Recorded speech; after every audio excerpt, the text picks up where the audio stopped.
सौदा बापा कल न कांच बा। अच्छा। बात कहता ने अभिनव सच बा। अच्छा तो सुनो, हाँ हो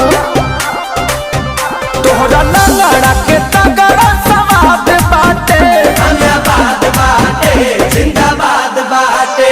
सारे राहुल हरी फिर जुस मोटक बा। अरे मोटक बा।